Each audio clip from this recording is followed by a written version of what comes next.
Convierte estas rocas en oro si eres tan poderoso. El millonario se rió, pero Jesús le dio una lección. El sol de mediodía caía implacable sobre las minas El Dorado en Zacatecas, convirtiendo el polvo mineral en partículas doradas que flotaban en el aire como promesas de riqueza. Pero para los 120 hombres que descendían cada mañana a las entrañas de la tierra, ese brillo era solo una ilusión cruel. El verdadero oro terminaba en las bóvedas de un solo hombre, Esteban Morales, un empresario de 56 años cuyo corazón se había endurecido más que las rocas que extraía. Nadie en Zacatecas olvidaría el día en que un extraño vestido completamente de blanco llegó caminando por el camino polvoriento que conducía a la oficina principal de la mina. Sus ropas deberían haber estado sucias por el trayecto bajo el sol abrasador, pero permanecían inmaculadas, casi brillantes bajo la luz intensa. Llevaba las manos vacías, sin portafolio ni herramientas, solo una presencia que hacía que los guardias de seguridad se miraran entre sí con incertidumbre antes de dejarlo pasar. Lo que sucedería en las siguientes horas desafiaría todo lo que Esteban Morales creía sobre el poder, la riqueza y el verdadero valor del oro. Porque cuando un hombre acumula tesoros pisoteando a otros, eventualmente alguien viene a cobrar la deuda. Y cuando ese alguien tiene el poder de transformar no rocas en oro, sino corazones de piedra en corazones humanos, el precio de la transformación puede ser más alto de lo que cualquier millonario está dispuesto a pagar. Esta es la historia de un encuentro que cambió una vida, salvó decenas de familias y demostró que existe una alquimia más poderosa que cualquier ciencia humana. La capacidad divina de convertir la codicia en compasión, el egoísmo en generosidad y la muerte espiritual en vida abundante.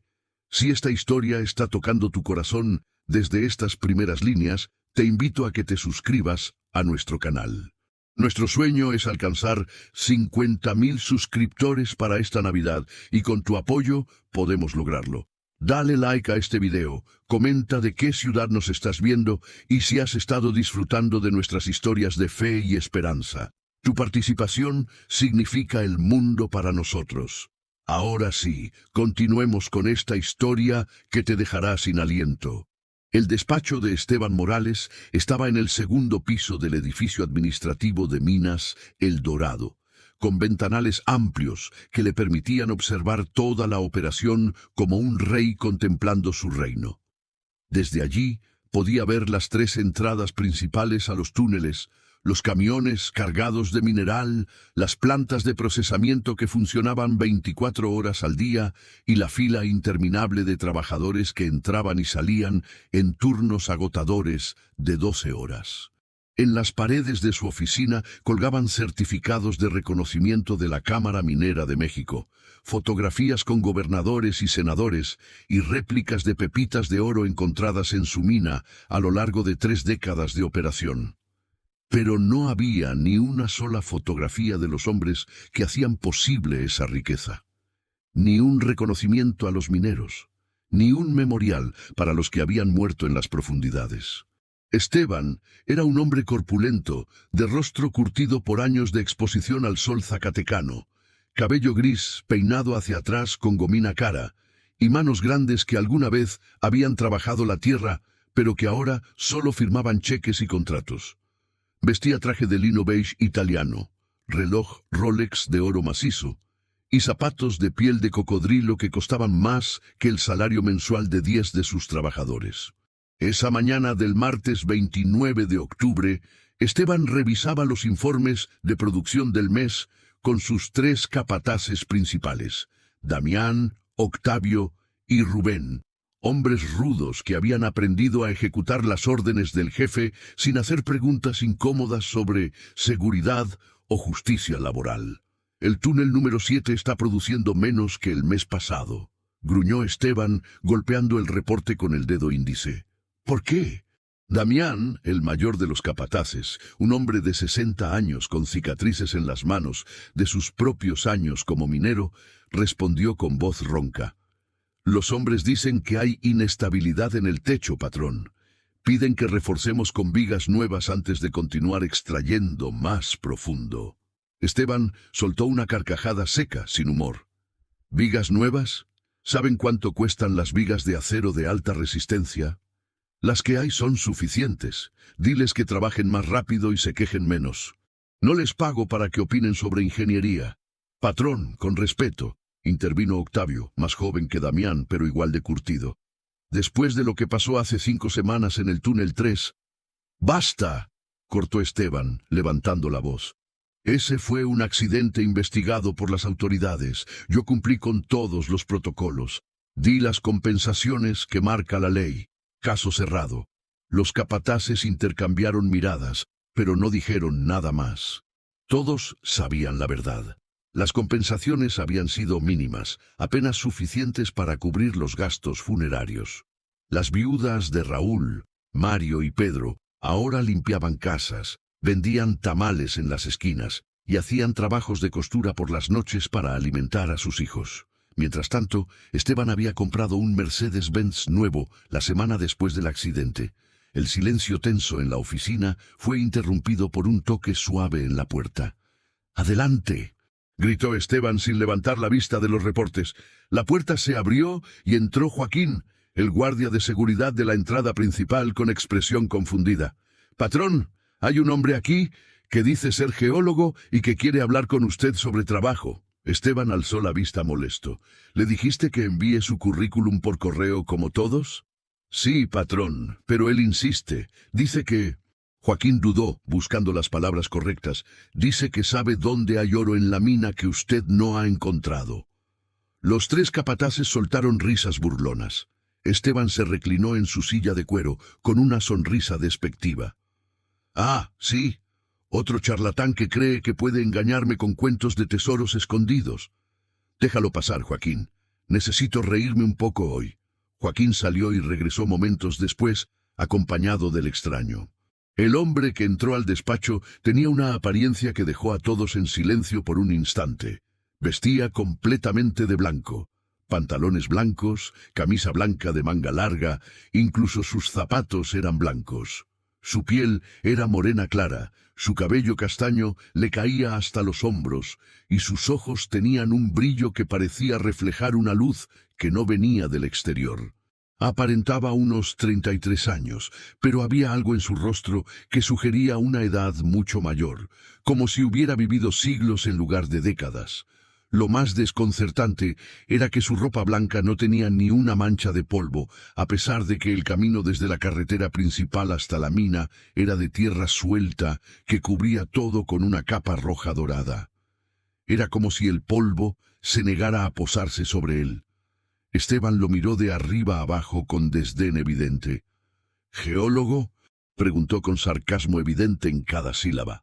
«¡Mírate! Pareces mendigo disfrazado para una primera comunión. ¿Dónde está tu equipo, tus instrumentos, tu identificación profesional?» El extraño respondió con voz tranquila pero firme, con un acento que era difícil de ubicar geográficamente, como si fuera de todas partes y de ninguna a la vez. «No necesito instrumentos para ver lo que otros no ven. Vengo a ayudar, Esteban Morales. Sé dónde hay oro en tu mina que tú no has encontrado». El uso de su nombre completo, sin que nadie se lo hubiera dicho, provocó un destello de incomodidad en Esteban, pero lo disimuló con otra carcajada. «¿Ah, sí? Llevo 30 años en este negocio, muchacho. He estudiado cada centímetro de estas montañas. He invertido millones en exploración geológica. Tengo los mejores expertos de México y Estados Unidos asesorándome. ¿Y tú, que llegas aquí sin credenciales, sin equipo, vestido como para un bautizo, me vas a enseñar dónde hay oro?» Los capataces estallaron en carcajadas. Damián se golpeó el muslo. Octavio se limpió lágrimas de risa. Rubén silbó con burla. El extraño permaneció inmóvil, sin inmutarse ante las risas. Sus ojos se mantuvieron fijos en Esteban con una intensidad que comenzaba a resultar incómoda. Esteban, disfrutando del momento, se levantó de su silla y caminó hacia la pequeña mesa lateral donde tenía muestras de mineral. Tomó un puñado de rocas comunes, piedras grises sin valor aparente que habían sido desechadas del proceso de extracción. Se acercó al extraño con las rocas en la mano extendida, con una sonrisa burlona en el rostro. «Mira, Experto, dijo con voz arrastrando el sarcasmo, si eres tan poderoso como dices, si realmente sabes tanto sobre oro, convierte estas rocas en oro. Aquí mismo, ahora mismo. Entonces creeré que sabes algo. ¿Qué dices? ¿Puedes hacerlo? Los capataces aumentaron sus risas. Damián aplaudió. Octavio comentó en voz alta, «Patrón, está bueno, como las películas de magia». Pero el extraño no rió, no se ofendió, no retrocedió. En cambio, miró fijamente las rocas en la mano de Esteban, luego levantó sus ojos directamente a los del empresario minero. Y lo que dijo a continuación hizo que las risas se detuvieran abruptamente. ¿De verdad quieres que convierta piedras en oro, Esteban? ¿O necesitas que convierta tu corazón de piedra en algo que valga la pena? El silencio que cayó sobre la oficina fue absoluto. El aire pareció hacerse más denso. Los capataces dejaron de reír y se miraron entre sí con incomodidad.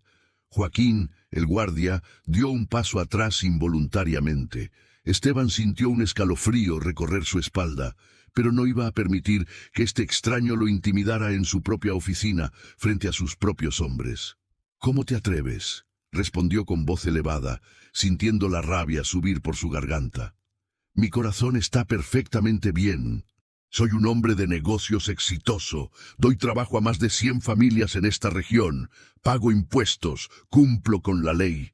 ¿Quién rayos te crees que eres para juzgarme?». El extraño dio un paso adelante. Su voz se mantuvo calmada, pero cada palabra resonó en la habitación, como si fuera pronunciada directamente dentro del pecho de cada hombre presente. «Eres un hombre que dejó morir a 3 trabajadores hace 5 semanas porque no quisiste pagar los refuerzos de seguridad en el túnel viejo. Las vigas de acero certificadas costaban 87,000 pesos. No los pagaste, porque justo esa semana compraste el Mercedes-Benz nuevo que está estacionado afuera, que te costó 1,200,000 pesos. 3 vidas humanas valieron menos para ti que un auto nuevo». El rostro de Esteban palideció. Los capataces se quedaron petrificados. Nadie, absolutamente nadie fuera del círculo más interno de la empresa, sabía los detalles exactos de esa cotización rechazada o el precio del auto nuevo. Ni siquiera los capataces conocían la cifra exacta del presupuesto de seguridad que Esteban había negado. Eso fue... Esteban tartamudeó buscando palabras. «Fue un accidente investigado por las autoridades. Hubo un informe oficial. Yo cumplí con todos los...». «Raúl Domínguez tenía 5 hijos», interrumpió el extraño, con voz que ahora contenía un dolor profundo. «El mayor tiene 11 años, la menor, solo 3. Raúl trabajaba 18 horas algunos días, haciendo doble turno, porque soñaba con comprar una casa pequeña para su familia. Ahora su viuda, Carolina, limpia casas de lunes a sábado y vende gelatinas los domingos afuera de la iglesia de San José para alimentar a esos 5 niños.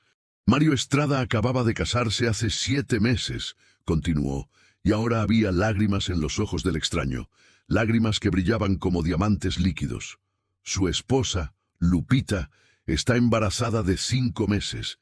Será una niña. Nunca conocerá a su padre. Lupita trabaja ahora en una tortillería desde las 4 de la mañana, de pie todo el día, con el bebé creciendo en su vientre, porque el sueldo de Mario era todo lo que tenían. Y Pedro Álvarez... La voz del extraño se quebró ligeramente. Sostenía a su madre, Rosa, que tiene 72 años y diabetes. Ella necesita insulina cada día. Pedro le compraba sus medicamentos religiosamente cada 15 días. Ahora Rosa raciona su insulina, usa solo la mitad de la dosis que necesita, porque su hija que vive en Guadalajara envía lo que puede, pero no es suficiente. Rosa tiene miedo de quedarse ciega o perder sus pies por las complicaciones, pero más miedo tiene de ser una carga para su hija. Cada palabra caía como martillazo en el pecho de Esteban. Los capataces habían bajado la cabeza. Damián, que había conocido a los 3 hombres personalmente, tenía los ojos húmedos. Octavio miraba el suelo. Rubén se había quitado su sombrero y lo apretaba entre sus manos. Los 3 murieron aplastados cuando el techo del túnel 3 colapsó, continuó el extraño, ahora mirando directamente a los ojos de Esteban, con una intensidad que parecía penetrar hasta su alma. Porque ahorraste dinero que tienes de sobra, dinero que usaste para comprar lujo innecesario mientras ellos morían bajo toneladas de roca. Y ahora sus viudas y sus hijos luchan por sobrevivir mientras tú extraes oro que vale millones de la tierra que bebió su sangre. La tierra misma clama por justicia, Esteban. ¿Aún quieres que convierta rocas en oro? Ya lo haces tú. Conviertes vidas humanas en oro. Es la alquimia más oscura que existe, y vas a responder por ella. Esteban sentía que las piernas le temblaban. Las rocas que sostenía en su mano le parecían ahora pesadas como plomo. Su boca estaba seca. Su corazón latía tan fuerte que podía oírlo en sus oídos.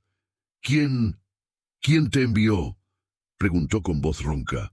¿Fueron las familias? ¿Algún abogado? ¿Los sindicatos? ¿Quién te dio esa información? ¿Quién eres tú?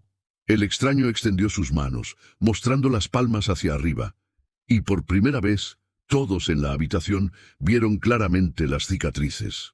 No eran cicatrices comunes, eran marcas perfectamente circulares en el centro de cada palma, como si algo hubiera sido atravesado completamente a través de ellas hace mucho tiempo.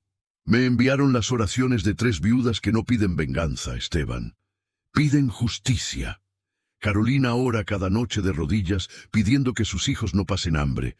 Lupita ora acariciando su vientre, pidiendo que su hija tenga un futuro mejor que el que ella puede darle. Y Rosa ora con lágrimas, pidiendo solo poder ver el rostro de su hijo una vez más, aunque sea en sueños. El extraño bajó las manos pero mantuvo la mirada fija en Esteban. Y vine a darte justicia en la forma que no esperas. No vine a destruirte. Vine a darte la oportunidad de salvarte, porque aún hay tiempo, Esteban Morales, aún hay tiempo de transformar tu vida antes de que sea demasiado tarde. Si esta historia ha tocado tu corazón y te identificas, o estás pasando por algo parecido, deja tu petición de oración en los comentarios. Dios ve cada lágrima y cada necesidad. No estás solo en tu dolor, en tu lucha, en tus decisiones difíciles. Hay un Padre Celestial que conoce cada situación y cada corazón. Ahora continuemos, porque lo que está por venir transformará todo. Esteban Morales había enfrentado sindicatos agresivos, inspectores gubernamentales corruptos, competidores despiadados y abogados amenazantes durante sus 30 años en la industria minera. Pero nunca, en toda su vida, había sentido el tipo de miedo que ahora le recorría las venas como hielo líquido. No era miedo físico. El extraño no había hecho ningún gesto amenazante. No había alzado la voz. No había mostrado arma alguna. Pero había algo en su presencia, en la forma en que conocía detalles imposibles de conocer, en cómo sus palabras penetraban directamente al centro del alma, que hacía que Esteban sintiera que estaba siendo juzgado por algo mucho más grande que cualquier tribunal humano. Los capataces permanecían inmóviles, como estatuas de sal. Joaquín, el guardia, se había persignado discretamente y murmuraba algo que sonaba como una oración. El aire de la oficina se sentía cargado, como justo antes de una tormenta eléctrica, cuando los relámpagos están a punto de rasgar el cielo. Esteban dejó caer las rocas que sostenía. Cayeron al suelo con ruidos sordos, rodando en diferentes direcciones. El sonido pareció romper el hechizo momentáneamente. «Escucha», dijo Esteban tratando de recuperar algo de control sobre la situación.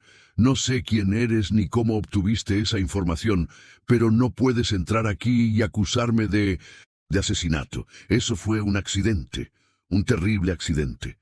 Yo lamenté profundamente esas muertes». «¿Las lamentaste?», preguntó el extraño, inclinando ligeramente la cabeza. «¿Visitaste sus funerales?». Silencio. «¿Hablaste personalmente con sus viudas?». Silencio. «¿Conocías los nombres de sus hijos antes de que yo los mencionara?». Silencio. «No», respondió finalmente el extraño. «No los lamentaste. Te molestaron. Molestaron tu agenda, tu reputación, tus márgenes de ganancia. Enviaste flores baratas a los funerales, mandaste a tu abogado a hablar con las familias, les diste el mínimo que la ley exige, y luego seguiste con tu vida como si nada hubiera pasado.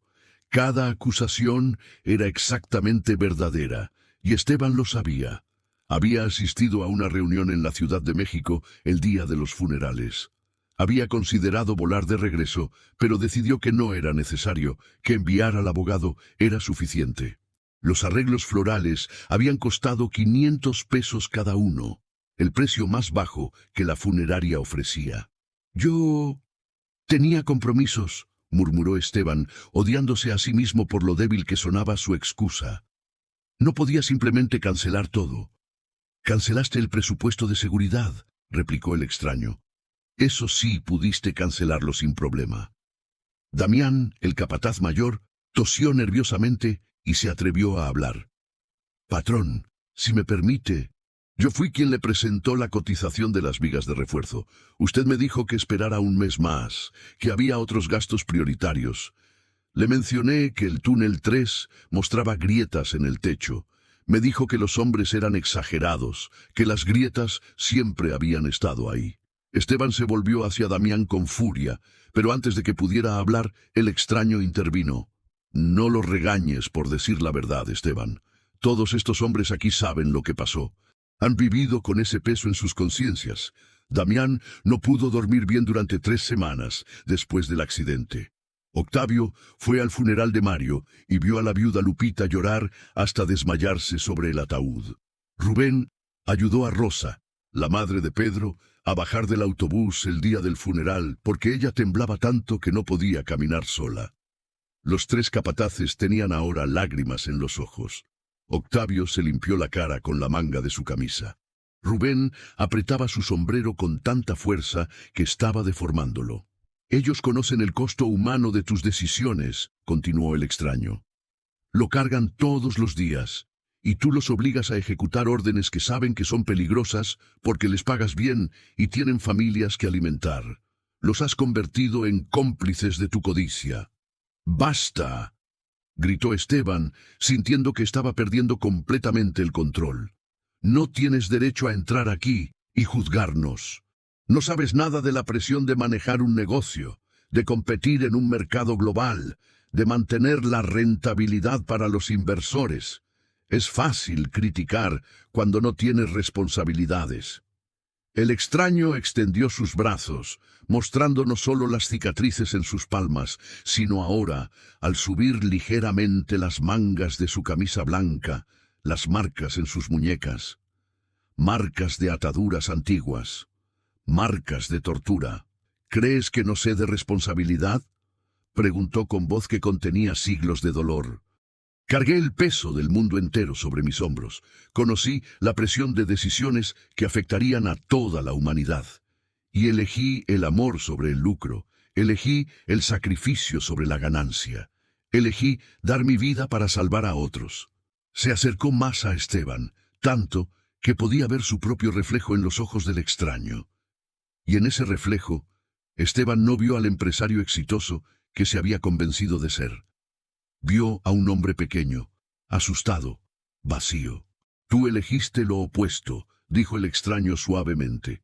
Elegiste tomar vidas para aumentar tus ganancias, no con tus manos, pero con tu indiferencia, no con violencia, pero con negligencia. Y ahora tienes que elegir de nuevo. ¿Seguirás ese camino hasta que te destruya? ¿O aceptarás la redención que te ofrezco? ¡Redención! Esteban soltó una risa amarga, desesperada. ¿Qué redención puede haber para lo que hice? Si lo que dices es verdad, si realmente fui responsable de esas muertes por mi avaricia, ¿cómo podría yo? Dijiste que convirtiera estas rocas en oro, interrumpió el extraño, agachándose para recoger las piedras que Esteban había dejado caer. Me desafiaste a demostrar mi poder con un milagro material. No lo haré, pero haré algo mucho mejor. Te mostraré qué es verdaderamente valioso en este mundo. El extraño cerró sus manos sobre las rocas. Todos en la habitación contuvieron el aliento. La luz del sol que entraba por los ventanales pareció intensificarse, como si un foco invisible se hubiera encendido sobre el hombre vestido de blanco. Cuando abrió las manos, las rocas habían desaparecido. En su lugar había 3 fotografías. No eran fotografías comunes. Brillaban con una luz propia, como si hubieran sido impresas con tinta que capturaba la esencia misma de la vida. Los colores eran más vívidos que cualquier fotografía que Esteban hubiera visto jamás. La primera fotografía mostraba a un hombre de unos 30 años, moreno, con sonrisa amplia y ojos llenos de alegría. Estaba rodeado de 5 niños de diferentes edades, todos abrazándolo. Detrás de ellos se veía una casa humilde de bloc pintado de azul. El hombre cargaba a la más pequeña, una niña de aproximadamente 3 años con coletas, mientras los otros 4 se apretujaban a su alrededor. La felicidad en esa imagen era casi palpable. «Raúl con sus 5 hijos», dijo el extraño. Esta foto fue tomada el día de su cumpleaños número 32, 3 semanas antes de morir. Carolina, su esposa, ahorró durante 2 meses para hacerle una pequeña fiesta. Raúl dijo que era el día más feliz de su vida. La segunda fotografía mostraba una boda sencilla pero hermosa. Un joven de unos 28 años, vestido con traje prestado, estaba junto a una mujer radiante en un vestido blanco simple. Se miraban con un amor tan intenso que parecía irradiar de la imagen. Detrás de ellos, en la pequeña capilla, se veían las caras sonrientes de familiares y amigos. Mario y Lupita el día de su boda, continuó el extraño. Se casaron con casi nada. El traje era del primo de Mario, el vestido lo hizo la tía de Lupita. Pero el amor entre ellos, ese amor valía más que todo el oro de tu mina, Esteban. La tercera fotografía mostraba a un hombre maduro, de unos 45 años, sentado junto a una mujer anciana en una silla de ruedas. El hombre tenía el brazo alrededor de los hombros de la mujer y ella sostenía su mano con las suyas, arrugadas pero llenas de cariño. Ambos sonreían a la cámara con una ternura que partía el corazón. «Pedro cuidando a su madre Rosa», dijo el extraño, y su voz se quebró ligeramente. Esta foto fue tomada el Día de las Madres, 4 meses antes del accidente. Pedro llevó a su madre al Parque Enrique Estrada, aquí en Zacatecas. Pasaron todo el día juntos. Ella le dijo que era el mejor hijo que una madre podría pedir. Él le prometió que siempre cuidaría de ella. El extraño extendió las 3 fotografías hacia Esteban con manos temblorosas. No por debilidad, sino por la emoción que contenían. ¿Cómo? Esteban apenas podía hablar. Las lágrimas brotaban de sus ojos sin control. ¿Cómo es esto posible? Nadie trajo fotos. Yo nunca vi estas imágenes. ¿Cómo? Esto es lo que valía más que todo el oro de tu mina, dijo el extraño ignorando la pregunta.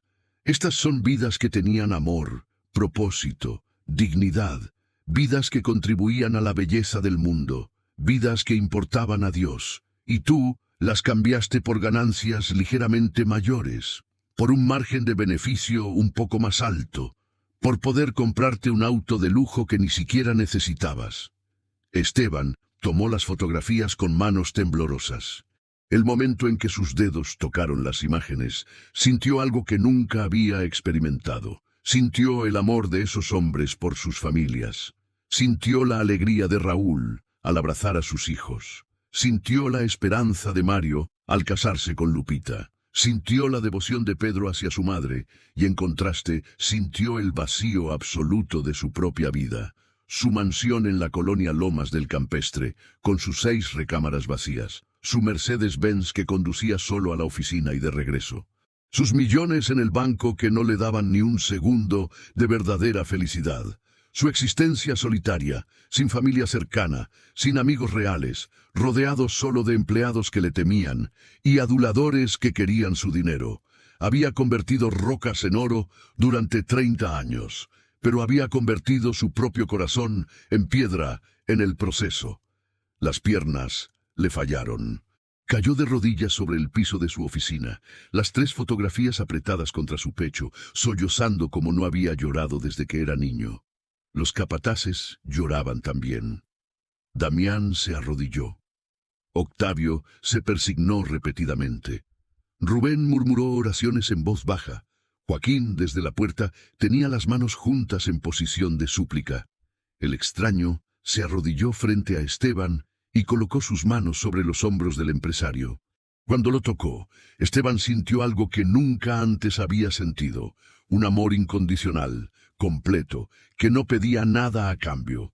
Un amor que lo conocía completamente, con todos sus defectos y pecados, y aún así lo valoraba. Soy quien dijo, no acumulen tesoros en la tierra donde la polilla destruye y el óxido corroe. Dijo el extraño suavemente. Soy quien valoró a la viuda que dio 2 monedas más que a los ricos que dieron miles. Soy quien defendió al pobre, sanó al enfermo, levantó al caído. Levantó sus manos y las mostró completamente a Esteban. Las cicatrices eran perfectamente visibles ahora. Marcas de clavos en las palmas y muñecas, marcas de tortura en los brazos. Soy quien murió para que hombres como tú pudieran tener una segunda oportunidad. Y vine hoy personalmente a ofrecerte esa oportunidad, no porque la merezcas, sino porque te amo a pesar de lo que has hecho, porque aún veo en ti el potencial de ser quien deberías haber sido siempre.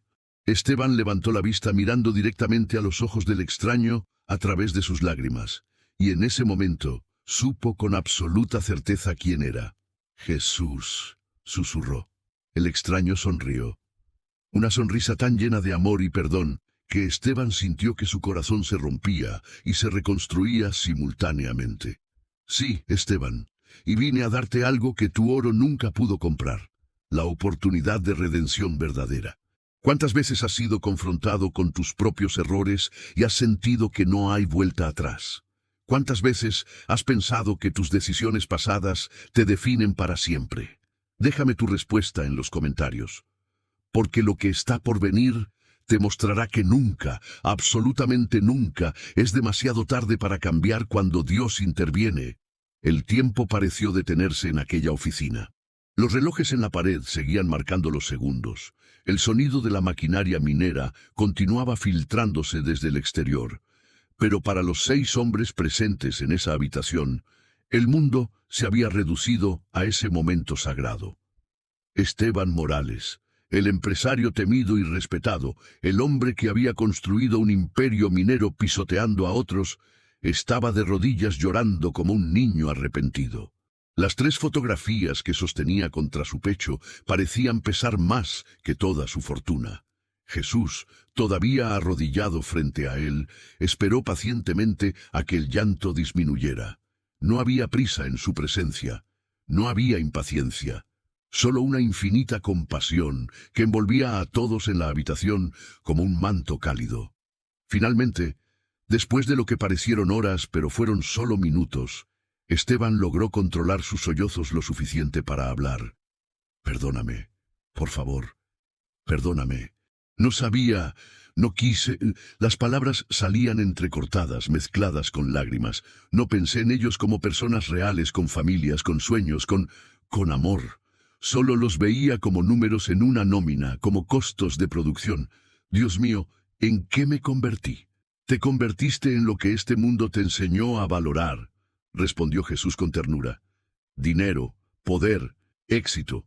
Pero olvidaste las únicas cosas que realmente importan. Amor, compasión, justicia. Olvidaste que cada persona que trabaja para ti es un hijo o hija amada de Dios, tan valiosa para Él como tú mismo. Esteban negó con la cabeza violentamente. No, no soy valioso. No como ellos. Ellos eran buenos hombres, trabajadores honestos, padres amorosos. Yo soy un monstruo. Maté a 3 hombres por codicia. ¿Cómo puedo ser perdonado por eso? ¿Cómo puedo vivir con esto? Jesús colocó su mano bajo la barbilla de Esteban y levantó su rostro para que sus ojos se encontraran. Escúchame bien, Esteban Morales, no vine a condenarte. El mundo ya te condena, tu propia conciencia te condena. Vine a salvarte, vine a ofrecerte lo que nadie más puede dar, perdón verdadero y una oportunidad real de cambiar. Pero, ¿cómo? Esteban miró las fotografías de nuevo. ¿Cómo puedo arreglar esto? No puedo devolverles la vida, no puedo deshacer el daño que causé. No puedes devolverles la vida, admitió Jesús. Pero puedes honrar sus memorias. Puedes asegurarte de que no murieron en vano. Puedes cuidar de las familias que dejaron. Puedes transformar este lugar de muerte en un lugar de vida digna para todos los que trabajan aquí. Jesús se puso de pie y extendió su mano para ayudar a Esteban a levantarse. Cuando Esteban tomó esa mano marcada por cicatrices, sintió una fuerza que no era solo física. Era la fuerza de la gracia, del perdón, de la transformación. De pie ahora, Jesús miró directamente a los ojos de Esteban y habló con autoridad divina. Ve ahora mismo a las 3 viudas, hoy, no mañana, no la próxima semana, hoy. Ve personalmente, tú mismo, no envíes representantes. Arrodíllate ante cada una como te arrodillaste ante mí.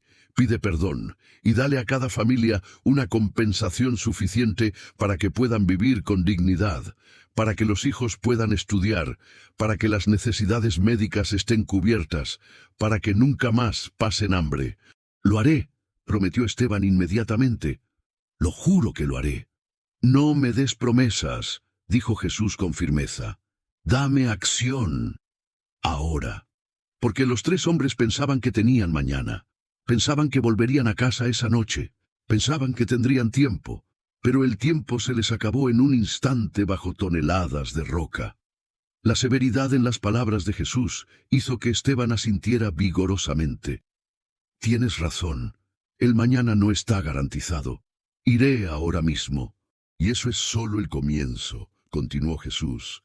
Transforma esta mina completamente. Salarios justos que permitan a los trabajadores vivir, no solo sobrevivir. Seguridad verdadera, no el mínimo legal, sino el máximo posible. Equipo de protección de la mejor calidad.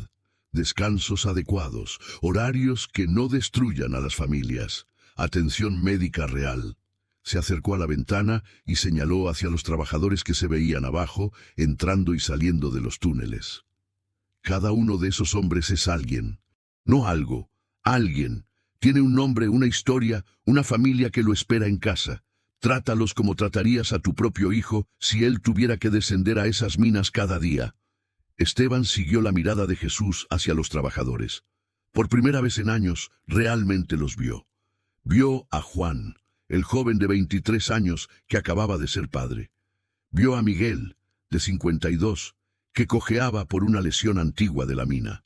Vio a Carlos, que mantenía a sus 5 hermanos menores desde que sus padres murieron. Los veo, murmuró Esteban. Finalmente los veo.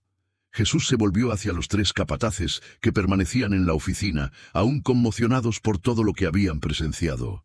Damián, Octavio, Rubén, los llamó por sus nombres, nombres que nadie le había dicho. Ustedes también tienen una elección. Pueden continuar siendo instrumentos de la codicia, ejecutando órdenes que saben que están mal.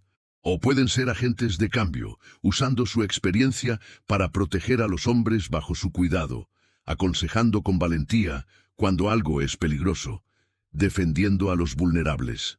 Los 3 hombres se miraron entre sí, y luego, como uno solo, asintieron. «Haremos lo correcto, Señor», dijo Damián con voz ronca. «Le damos nuestra palabra». Jesús sonrió. «No me den su palabra, denla a los hombres que dependen de ustedes para volver a casa con vida cada noche». Luego se volvió de nuevo hacia Esteban y tomó las 3 fotografías que aún sostenía. «Quédate con estas», dijo, colocándolas de vuelta en las manos de Esteban. «No como decoración, como recordatorio. Enmárcalas en tu oficina donde las veas cada día, para que nunca, nunca olvides el costo real de la codicia, para que cada decisión que tomes de ahora en adelante considere primero la vida humana, no las ganancias». Esteban apretó las fotografías contra su pecho. «Las pondré aquí mismo», dijo señalando la pared principal detrás de su escritorio, «donde todas las demás certificaciones y premios. No, mejor», se corrigió. «Quitaré todo eso y pondré solo estas fotografías, porque estos 3 hombres merecen más honor que cualquier reconocimiento que yo haya recibido». «Bien», dijo Jesús, «ahora ve. Cada momento que demores es un momento más que esas familias sufren». Esteban miró a Jesús, queriendo decir tantas cosas, queriendo hacer más preguntas, queriendo extender este encuentro, pero sabiendo que tenía que actuar. «¿Te volveré a ver?», preguntó finalmente. Jesús sonrió con una tristeza hermosa. «Me verás cada vez que mires a los ojos de un trabajador y veas a un hermano en lugar de un empleado. Me verás cada vez que elijas la compasión sobre la ganancia. Me verás cada vez que uses tu riqueza para levantar en lugar de oprimir. Estaré allí. Siempre he estado allí. Solo que ahora tendrás ojos para verme. Esteban asintió, sin poder contener nuevas lágrimas. Gracias, susurró. Gracias por no abandonarme. Gracias por venir a buscarme cuando yo no te buscaba a ti. Nunca abandono a mis hijos, respondió Jesús, ni siquiera cuando se alejan de mí, especialmente cuando se alejan de mí. Esteban se volvió hacia los capataces. Damián, consígueme las direcciones exactas de Carolina Domínguez, Lupita Estrada y Rosa Álvarez. Octavio, trae el coche. Rubén, cancela todas mis reuniones de hoy. Esto es lo único que importa ahora. Los tres hombres se apresuraron a cumplir las órdenes, una energía nueva y determinada en sus movimientos. Esteban se volvió para decir algo más a Jesús, pero el hombre vestido de blanco ya no estaba allí. La oficina estaba vacía excepto por Joaquín, el guardia, que permanecía junto a la puerta con los ojos muy abiertos. ¿Dónde? Comenzó Esteban. Se fue, patrón, dijo Joaquín con voz temblorosa. Simplemente se desvaneció. Un momento estaba aquí, al siguiente ya no. Nunca vi nada igual. Era Jesús, completó Esteban. Y me dio una misión, y por Dios que la voy a cumplir. 20 minutos después, Esteban Morales, uno de los hombres más ricos de Zacatecas, se presentó en la puerta de una pequeña casa de bloc en la colonia Tierra y Libertad. La puerta estaba ligeramente desnivelada, la pintura azul descascarada. Se podía escuchar el llanto de un bebé dentro. Tocó la puerta con manos que temblaban. Carolina Domínguez abrió, con un niño de 3 años aferrado a su pierna y una expresión de cansancio extremo en el rostro. Cuando vio quién era, su expresión cambió a sorpresa, luego a una mezcla de dolor y rabia contenida. «Señor Morales», dijo con voz fría, «¿qué hace aquí?» Esteban, el hombre que había enfrentado juntas directivas y negociaciones millonarias sin pestañear, cayó de rodillas en el umbral de esa casa humilde. «Vine a pedirle perdón, señora», dijo con voz quebrada. «Vine a decirle que la muerte de su esposo fue mi culpa. No fue un accidente, fue mi codicia, mi negligencia, mi maldad, y vine a hacer lo único que puedo hacer, asegurarme de que usted y sus hijos nunca vuelvan a pasar necesidad». Carolina lo miró con los ojos muy abiertos, sin poder creer lo que estaba escuchando. ¿Alguna vez has tenido que pedir perdón por algo que sabías que no podías arreglar completamente? ¿Has experimentado ese momento de vulnerabilidad total donde solo puedes ofrecer tu arrepentimiento sincero? Cuéntame en los comentarios, porque lo que Carolina hizo a continuación nos enseñará algo profundo sobre la gracia. Carolina Domínguez se quedó paralizada en el umbral de su puerta, mirando al hombre más rico de la región arrodillado ante ella, confesando su culpabilidad con lágrimas corriendo por su rostro. Su mente luchaba por procesar lo que estaba sucediendo. Durante 5 semanas había imaginado este momento de 1000 maneras diferentes, pero nunca así. Nunca con el causante de su dolor arrodillado, vulnerable, confesando. Detrás de ella, sus otros 4 hijos habían salido de sus habitaciones, atraídos por la voz desconocida. Miraban con curiosidad y confusión al extraño arrodillado que hacía llorar a su mamá. La pequeña Sofía, de solo 3 años, se aferraba a la pierna de Carolina con más fuerza, sintiendo la tensión en el ambiente sin comprenderla completamente. «Mamá, ¿quién es?», preguntó Diego, el mayor, de 11 años, con voz que intentaba sonar valiente, pero que temblaba ligeramente. Carolina no respondió inmediatamente. Miraba fijamente a Esteban, buscando en su rostro alguna señal de engaño, de manipulación.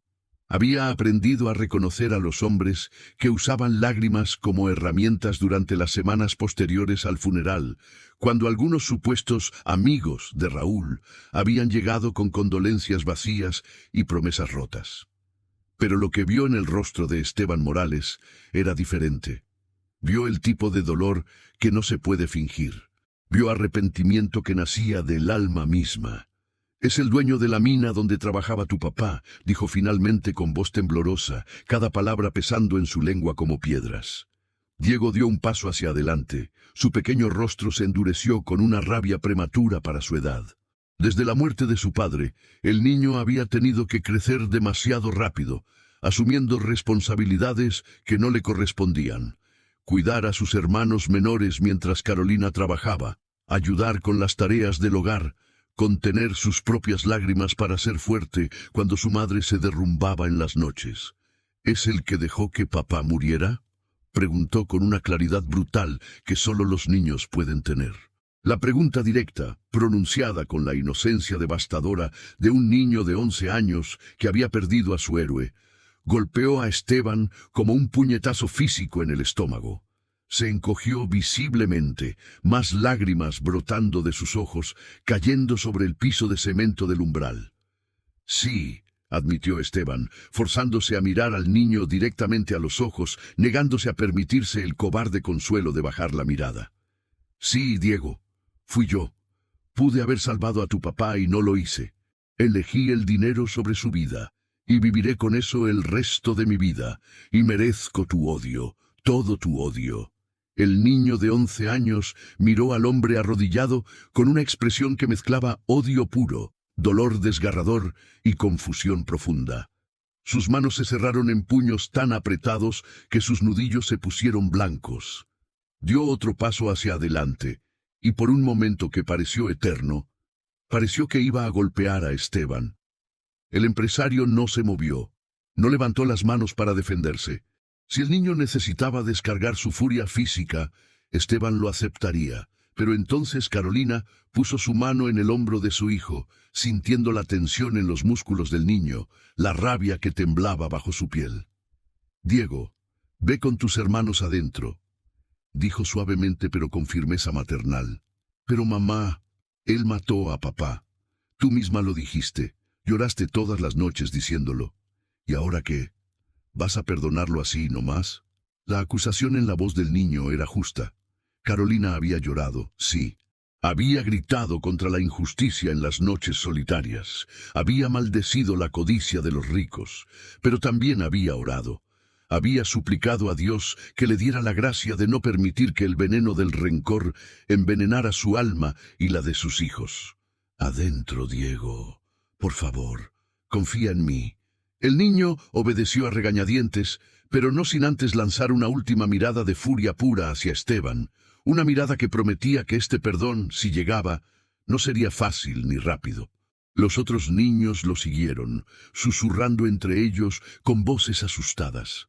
Carolina respiró profundamente, tratando de estabilizar su corazón que latía como tambor de guerra. Había pasado 5 semanas orando cada noche de rodillas junto a la cama que había compartido con Raúl, pidiendo a Dios que le diera fuerza para perdonar al hombre responsable por convertirla en viuda a los 32 años. Había clamado al cielo pidiendo justicia, no venganza.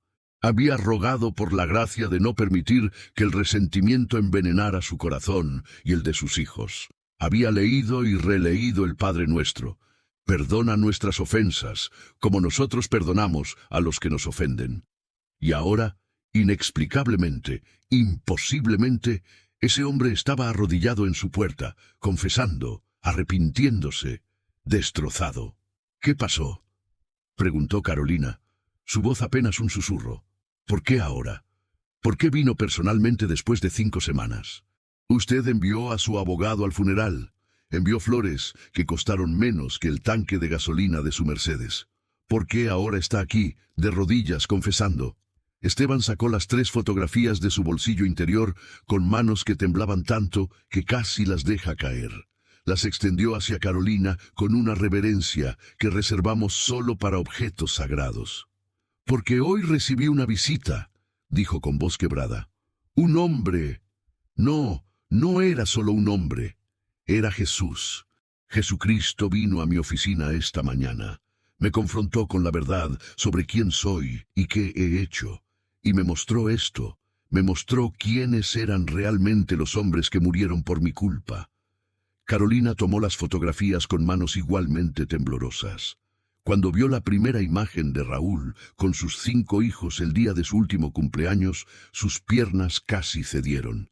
Tuvo que aferrarse al marco de la puerta con su mano libre para no colapsar. El aire abandonó sus pulmones en un jadeo doloroso.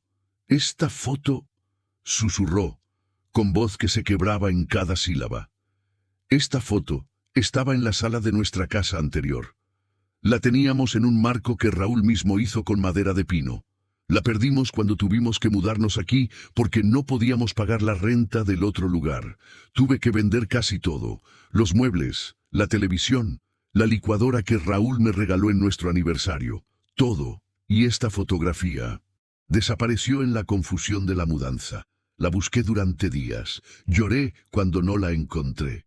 Era la última foto buena que tenía de Raúl, sonriendo con todos sus hijos. ¿Cómo es posible que usted la tenga?» «Jesús me la dio», dijo Esteban simplemente, y en la simplicidad de esa afirmación había una verdad que desafiaba toda lógica. Tomó rocas comunes de mis manos, y cuando las abrió, estas fotografías estaban allí.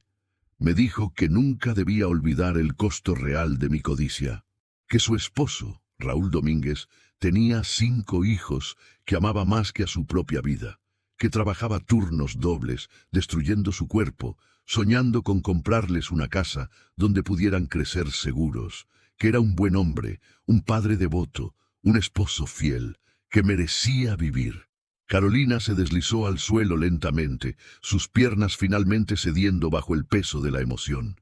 Se sentó en el umbral, abrazando la fotografía contra su pecho como si fuera Raúl mismo, sollozando con una intensidad que había contenido durante semanas. Todos los días desde la muerte de Raúl había sido una batalla por mantener la compostura frente a sus hijos, por ser fuerte cuando cada fibra de su ser quería derrumbarse. Había trabajado 14, 16 horas algunos días, limpiando casas de familias ricas que la trataban como invisible, vendiendo gelatinas afuera de la iglesia los domingos, cosiendo ropa por las noches hasta que sus dedos sangraban, todo para mantener un techo sobre las cabezas de sus hijos y comida en sus estómagos. Había llorado en silencio en las duchas frías de las madrugadas, había mordido almohadas en las noches para que sus hijos no la escucharan gritar de dolor y desesperación. Había fingido fortaleza que no sentía, había sonreído cuando quería morir, había cantado canciones de cuna con voz que temblaba por las lágrimas contenidas.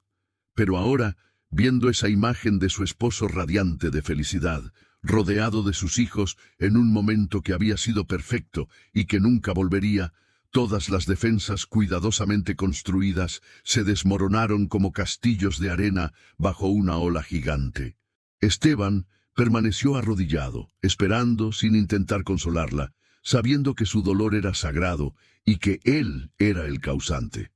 Sabiendo que no tenía derecho a ofrecer consuelo cuando él era la fuente del sufrimiento.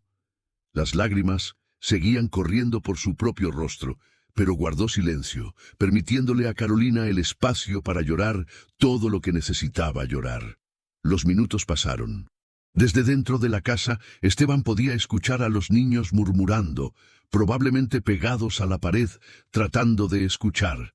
Podía escuchar a Diego consolando a sus hermanos menores con una madurez que ningún niño de 11 años debería tener. Finalmente, después de largos minutos que se sintieron como horas, Carolina levantó la vista. Sus ojos estaban rojos e hinchados, su rostro mojado con lágrimas, pero había en ella una dignidad inquebrantable, una fuerza espiritual que la pobreza y la viudez no habían podido destruir. «Mi esposo era un hombre de fe profunda», dijo con voz ronca. «No solo iba a misa los domingos, vivía su fe cada día. Oraba antes de bajar a los túneles, oraba por sus compañeros, oraba por usted, señor Morales. ¿Sabía eso?» Raúl oraba por su patrón. Pedía a Dios que lo bendijera, que lo guiara, que ablandara su corazón. La revelación golpeó a Esteban como un martillo. El hombre que él había matado por negligencia había estado orando por él. Cuando fue a trabajar esa última mañana, continuó Carolina acariciando la fotografía con ternura infinita. Me besó como siempre lo hacía. Me dijo: «Carolina, mi amor, Dios proveerá siempre». Las repito cada noche antes de dormir. Y yo he tenido que aferrarme a esas palabras con todo lo que tengo mientras veo a mis hijos pasar hambre, mientras limpio los pisos y los baños de casas ajenas, mientras me pregunto cómo voy a pagar la escuela, la comida, el techo sobre nuestras cabezas. Miró a Esteban con ojos que ardían no con odio, sino con una intensidad espiritual profunda que parecía ver directamente a través de él. Raúl creía en el perdón más que nadie que haya conocido. Me enseñó que el rencor es un veneno que mata lentamente al que lo guarda, que carcome el alma desde adentro.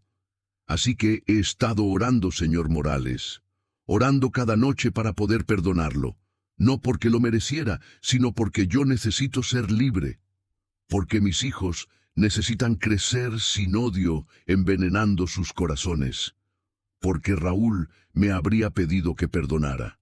Se limpió las lágrimas con el dorso de la mano, dejando marcas húmedas en sus mejillas. Y ahora viene aquí, arrodillado en mi puerta, confesando, diciendo que Jesús mismo lo envió, mostrándome una fotografía que desapareció hace semanas y que no tiene manera humana de haber obtenido. Parte de mí quiere cerrarle la puerta en la cara. Quiere gritarle por todo el dolor que causó, por las noches que mis hijos han llorado, preguntando por qué Dios se llevó a su papá, por las veces que la pequeña Sofía ha preguntado cuándo va a volver papá a casa, porque no entiende que la muerte es permanente. Su voz subió ligeramente, liberando algo de la rabia que había contenido. Quiero gritarle que ninguna cantidad de dinero puede devolverme a mi esposo, que mis hijos crecerán sin padre porque usted quería comprarse un auto de lujo. Quiero que sienta, aunque sea una fracción del dolor que yo siento cada mañana cuando me despierto sola, cada noche cuando me acuesto en una cama vacía, cada vez que veo la silla vacía en la mesa donde Raúl se sentaba. Esteban inclinó la cabeza, aceptando cada palabra como merecidas dagas en su corazón. Pero otra parte de mí, la voz de Carolina, se suavizó nuevamente. Otra parte ve que Dios respondió mis oraciones de una manera que nunca imaginé. Pedí justicia. Y la justicia de Dios no es como la justicia humana. La justicia de Dios transforma corazones, redime almas, sana heridas mientras crea otras nuevas. Se quedó en silencio por un momento, claramente luchando internamente con una decisión que cambiaría el curso de ambas vidas. «Lo perdono», dijo finalmente Carolina, y las palabras salieron con el peso de montañas moviéndose, con el poder de océanos cambiando de dirección. No porque haya olvidado, no porque el dolor haya desaparecido, no porque usted lo merezca, sino porque mi Dios es un Dios de segunda oportunidades. Es un Dios que perdonó a los que lo clavaron en la cruz. Es un Dios que transforma a perseguidores en apóstoles, a pecadores en santos. Y si Jesús vino personalmente a darle esa oportunidad, ¿quién soy yo para negársela? ¿Quién soy yo para cerrar una puerta que Dios mismo abrió? Esteban inclinó la cabeza hasta que su frente tocó el suelo de cemento del umbral, sollozando incontrolablemente, su cuerpo sacudido por espasmos de llanto que venían desde lo más profundo de su ser. «Gracias», repetía una y otra vez entre sollozos. «Gracias, gracias, gracias. No merezco esto, no merezco su perdón, no merezco la gracia que me está mostrando». «Ninguno de nosotros merece la gracia de Dios», respondió Carolina con sabiduría que solo viene de haber caminado por el valle de sombra de muerte. «Pero Él nos la da igual. Y yo debo hacer lo mismo». Carolina lo dejó llorar. Sabía que ese llanto era necesario, que era parte de un quebrantamiento que tenía que suceder para que la verdadera transformación fuera posible. Luego, con una gracia que solo puede venir de un corazón genuinamente transformado por la fe, con una dignidad que la pobreza no había podido robarle, extendió su mano y la colocó sobre la cabeza inclinada de Esteban en un gesto que era mitad bendición, mitad consuelo. «Levántese, señor Morales», dijo suavemente. «Los hombres no deben estar postrados ante otros hombres, solo ante Dios. Y aunque usted causó un daño terrible, sigue siendo un hijo de Dios, un hijo perdido que está siendo encontrado, un hijo pródigo que está volviendo a casa». Esteban se levantó lentamente, sus rodillas protestando, limpiándose la cara con las mangas de su camisa de lino italiano, ahora arrugada y manchada de lágrimas, sudor y polvo. Su apariencia de empresario poderoso había desaparecido completamente. Frente a Carolina estaba simplemente un hombre roto, humillado, desesperado por redención. Necesito compensarla, dijo con voz que aún temblaba. No puedo devolverle a su esposo. Daría mi propia vida si pudiera traerlo de vuelta, pero puedo asegurarme de que usted y sus hijos tengan todo lo necesario, educación de calidad para Diego y todos sus hermanos, una casa digna, atención médica, comida abundante, todo. Y no es caridad, es justicia. Es lo mínimo que puedo hacer, es mi deber. Carolina asintió lentamente, mirando hacia la casa humilde detrás de ella, pensando en sus hijos, que merecían más de lo que ella podía darles con sus manos solas.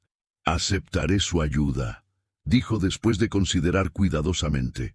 No por orgullo, sino por mis hijos, porque ellos merecen las oportunidades que su padre quería darles.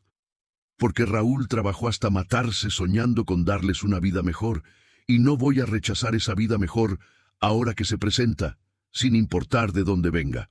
Hizo una pausa, mirando a Esteban con ojos que todavía contenían dolor, pero también algo más: esperanza. Pero quiero que sepa algo, señor Morales. El dinero puede ayudar con las necesidades materiales, pero no puede llenar el vacío que dejó Raúl.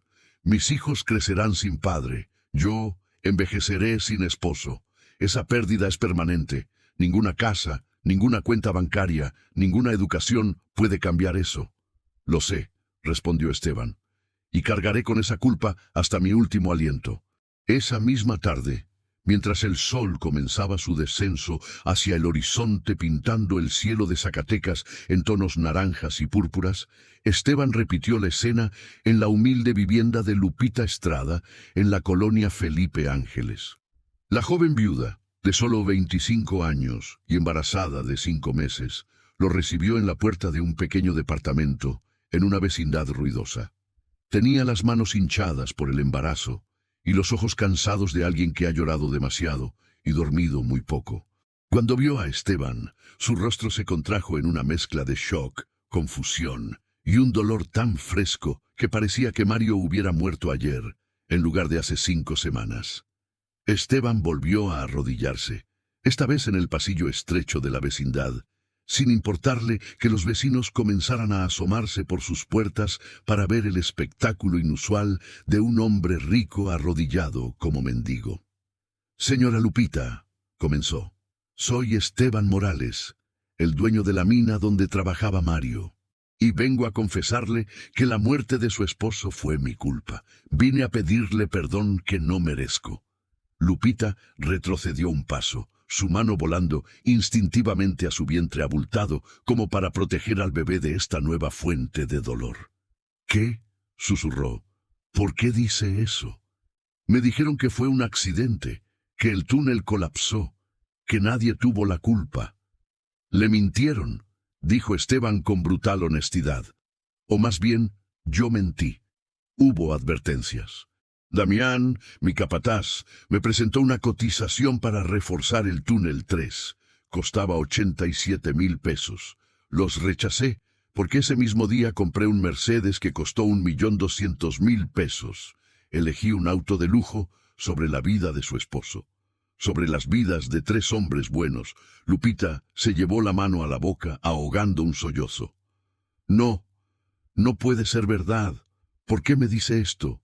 ¿Por qué viene a destruirme más?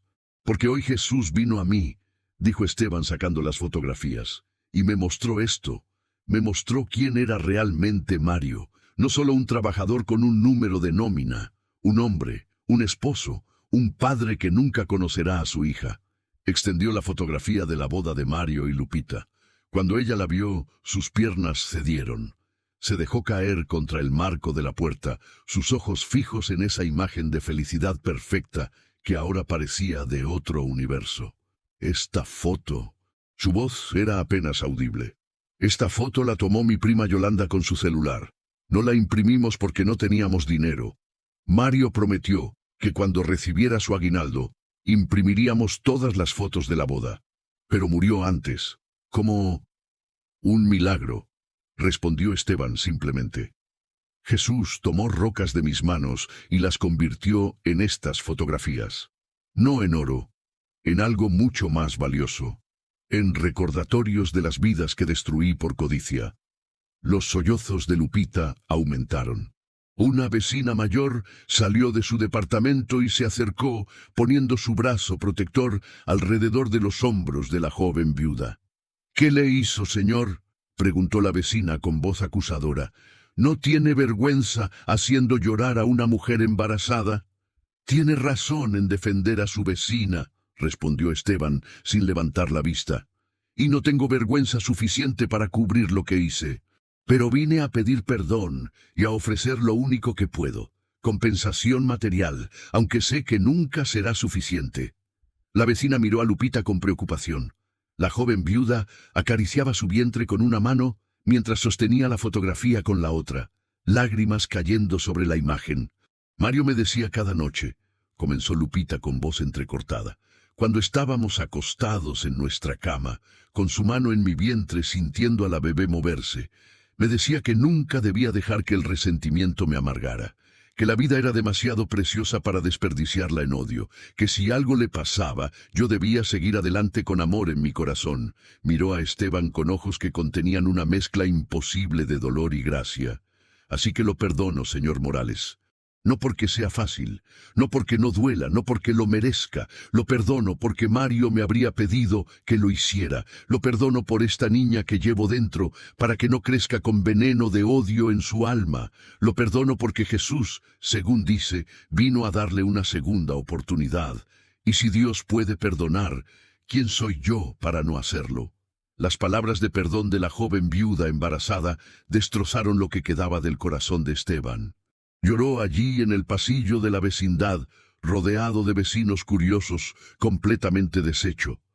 Y finalmente, cuando el atardecer teñía de rojo el cielo de Zacatecas, Esteban tocó la puerta de una casa aún más pequeña en las afueras de la ciudad, donde Rosa Álvarez, de 72 años, vivía en 2 habitaciones estrechas con su hija Mercedes y 2 nietos. Rosa tardó varios minutos en abrir la puerta, su cuerpo débil por la diabetes mal controlada moviéndose con lentitud dolorosa. Cuando finalmente abrió y vio a Esteban, no mostró sorpresa, solo una tristeza infinita, antigua, que parecía haber estado con ella mucho antes de la muerte de su hijo. «Usted es el hombre que mató a mi hijo», dijo simplemente, sin acusación en la voz, solo afirmación de un hecho terrible. «Sí, señora Rosa», respondió Esteban, arrodillándose por tercera vez ese día en suelo ajeno. «Lo soy, y vine a confesarlo y a pedir un perdón que no merezco». La anciana lo miró durante un largo momento con ojos nublados por cataratas incipientes. Luego se volvió y llamó a su hija con voz débil. «Mercedes, trae la silla. Este hombre va a estar ahí un rato largo». Su hija, una mujer de 40 y tantos años, con manos ásperas de trabajo duro, trajo una silla vieja de madera. Rosa se sentó lentamente, cada movimiento evidenciando el dolor en sus articulaciones, mirando a Esteban arrodillado en el suelo de tierra afuera de su casa. «Mi Pedro era mi único hijo varón», comenzó, su voz temblando con la memoria. «Lo crié sola, después de que su padre nos abandonó cuando Pedro tenía solo 8 años. Vi a ese niño crecer convirtiéndose en hombre, trabajando desde los 14 años para ayudarme cuando enfermé. Lo vi sacrificar sus propios sueños, rechazar oportunidades de estudiar, de tener su propia familia, todo para cuidarme a mí, una vieja enferma». Las lágrimas corrían libremente por su rostro arrugado, surcos de dolor tallados por décadas de sufrimiento. «Era un santo, mi Pedro. Un santo de carne y hueso que Dios me regaló. Me compraba mi insulina antes de comprarse ropa. Me llevaba al doctor aunque tuviera que faltar al trabajo. Me hacía reír cuando el dolor era tan fuerte que quería morirme. Era mi luz, mi consuelo, mi razón para levantarme cada mañana». Su voz se quebró completamente. «Y usted lo mató por dinero que ya tenía de sobra. Por dinero que probablemente ni siquiera notó cuando lo gastó en lujos innecesarios. ¿Sabe que estoy usando solo la mitad de mi dosis de insulina para que alcance el dinero? ¿Sabe que he aceptado que probablemente perderé la vista o los pies antes de morir? Porque mi hija Mercedes hace lo que puede, pero tiene sus propios hijos que alimentar, su propio hogar que mantener. No puede cargar con mi enfermedad también. Esteban temblaba, cada palabra de la anciana clavándose como cuchillos afilados en su alma. Pero ¿sabe qué es lo peor, señor Morales? Continuó Rosa con voz que contenía décadas de fe probada por el sufrimiento. Lo peor no es el dolor físico, no es la pobreza, no es ni siquiera la pérdida en sí misma. Lo peor es que Pedro me dijo la noche antes de morir, mientras me ayudaba a inyectarme mi insulina, porque mis manos tiemblan demasiado para hacerlo sola. Mamá, confía en Dios. Él siempre provee, siempre ha provisto para nosotros y siempre lo hará. Levantó su mirada hacia el cielo que se oscurecía, salpicado ya con las primeras estrellas. Y yo le creí. Le creí porque Pedro nunca me había mentido. Y luego al día siguiente murió aplastado bajo toneladas de roca. Y me he preguntado cada día desde entonces, ¿dónde estaba Dios? ¿Por qué permitió que mi hijo muriera por la codicia de otro hombre? ¿Por qué no protegió al que me protegía? Sus ojos volvieron a Esteban, clavándose en él con una intensidad que atravesaba hasta el hueso. ¿Tiene respuestas a esas preguntas, señor Morales? ¿Puede explicarme por qué Dios permite que los codiciosos prosperen mientras los justos mueren? Esteban negó con la cabeza, lágrimas cayendo al polvo. No tengo respuestas, señora Rosa. No puedo explicar por qué Dios permite el mal. Solo puedo decirle que hoy Él intervino en mi vida. Que Jesús mismo vino a confrontarme. Que me mostró esta fotografía de Pedro cuidándola a usted. Que me rompió el corazón y me dio una oportunidad que no merezco. Sacó la tercera fotografía y la extendió hacia Rosa. Cuando ella la vio, cuando reconoció ese momento del Día de las Madres en el parque, algo en su rostro cambió. Esta foto, Mercedes, ¿ves esto? Esta es la foto que Pedro me hizo imprimir. La tenía en su cartera. Estaba con él cuando murió. El capataz me la entregó después, toda manchada de sangre. No pude conservarla, no pude. La quemé porque no podía ver la sangre de mi hijo, pero aquí está, limpia, perfecta. ¿Cómo? Mercedes se había acercado y miraba la fotografía con ojos muy abiertos. Mamá, es imposible. Esa foto fue destruida. Yo la vi. Tú la quemaste en el patio. Yo misma eché las cenizas. Esto no puede ser. Es un milagro, dijo Esteban. Jesús tomó rocas de mis manos y las transformó en estas fotografías, para que nunca olvide el costo humano de mi codicia. Rosa cerró los ojos. Sus labios se movieron en oración silenciosa. Los minutos pasaron. Esteban permaneció arrodillado, esperando, sintiendo el hormigueo en sus rodillas, el dolor en su espalda, pero sin moverse. Este dolor físico menor era nada comparado con el dolor que había causado. Finalmente, después de varios minutos que parecieron horas, Rosa abrió los ojos. Habían cambiado. El dolor seguía allí, profundo e inconsolable, pero había algo más también, una luz de comprensión espiritual. Pedro tenía razón, dijo suavemente. Dios sí provee, solo que no de la manera que yo esperaba. No impidió la tragedia, no salvó a mi hijo, pero está usando esa tragedia para transformar corazones, el suyo y el mío. Está respondiendo mis oraciones de una manera que nunca imaginé. Extendió su mano temblorosa hacia Esteban, la mano que su hijo había sostenido miles de veces, que Pedro había besado en reverencia filial. Levántese, señor Morales. Levántese y prometa ante Dios y ante la memoria sagrada de mi hijo, que nunca volverá a valorar el oro más que una vida humana, que nunca más pondrá ganancias sobre personas, que transformará su mina en un lugar donde los hombres son tratados con la dignidad que Dios les dio. Esteban tomó la mano frágil de la anciana con reverencia infinita y se puso de pie. Sostuvo esa mano entre las suyas, sintiendo los huesos delicados, la piel suave como papel, las venas prominentes. Lo prometo, señora Rosa. Con cada célula de mi ser, con cada latido de mi corazón, con cada aliento que me quede, lo prometo ante Dios, ante usted, ante la memoria de Pedro y Raúl y Mario. Nunca más, nunca más. Rosa asintió, las lágrimas todavía fluyendo, pero ahora mezcladas con algo parecido a la paz.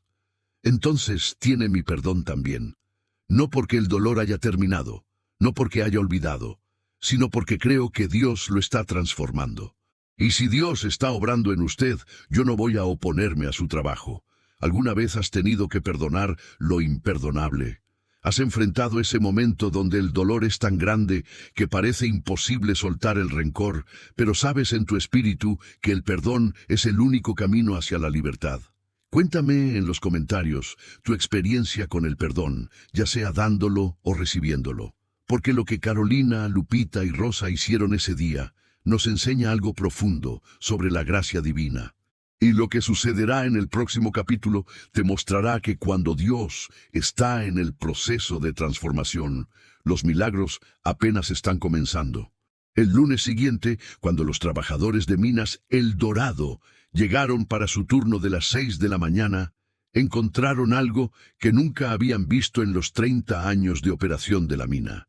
Esteban Morales esperándolos en la entrada principal, vestido no con su traje de lino italiano habitual, sino con un overol de trabajo azul nuevo, botas de minero con puntas de acero y casco amarillo con lámpara frontal. Los 120 hombres se detuvieron en seco, mirándose entre sí con confusión, sospecha y no poca cantidad de burla apenas contenida. Algunos murmuraban, otros soltaban risitas nerviosas. La mayoría permanecía en silencio cauteloso, esperando ver qué tipo de espectáculo o manipulación era esta. «¿Qué es esto, patrón?», gritó alguien desde atrás. Se disfrazó de trabajador para Halloween. Algunas risas estallaron. Esteban las dejó pasar sin responder con enojo. Damián, Octavio y Rubén, los tres capataces, estaban junto a Esteban, también con expresiones que mezclaban nerviosismo y determinación. Los tres habían pasado el fin de semana procesando lo que habían presenciado: la visita de Jesús, la transformación de Esteban, las confesiones a las viudas, y los tres habían tomado decisiones propias sobre qué tipo de hombres querían ser de ahora en adelante. Cuando todos los trabajadores se reunieron en un semicírculo frente a la oficina principal, Esteban levantó su mano pidiendo silencio. El murmullo disminuyó gradualmente hasta que solo se escuchaba el viento de la mañana y el distante sonido de maquinaria preparándose para el día. Su voz, normalmente autoritaria y distante cuando hablaba con los trabajadores, sonaba diferente ahora. Humilde, rota, genuina. «Compañeros», comenzó, y el uso de esa palabra provocó murmullos inmediatos de sorpresa. «No los he llamado empleados, ni trabajadores, ni personal. Los llamé compañeros porque eso es lo que son. Compañeros en el trabajo de extraer lo que Dios puso en estas montañas para el beneficio de la humanidad. Y yo he sido un mal compañero, un patrón injusto, un hombre cegado por la codicia hasta el punto de la crueldad». El murmullo creció. Algunos hombres intercambiaban miradas incrédulas. El gran Esteban Morales estaba confesando, admitiendo sus fallas. «Hace 6 días», continuó Esteban, su voz ahora temblando ligeramente, «tuve un encuentro que cambió mi vida completamente. Jesús vino a visitarme.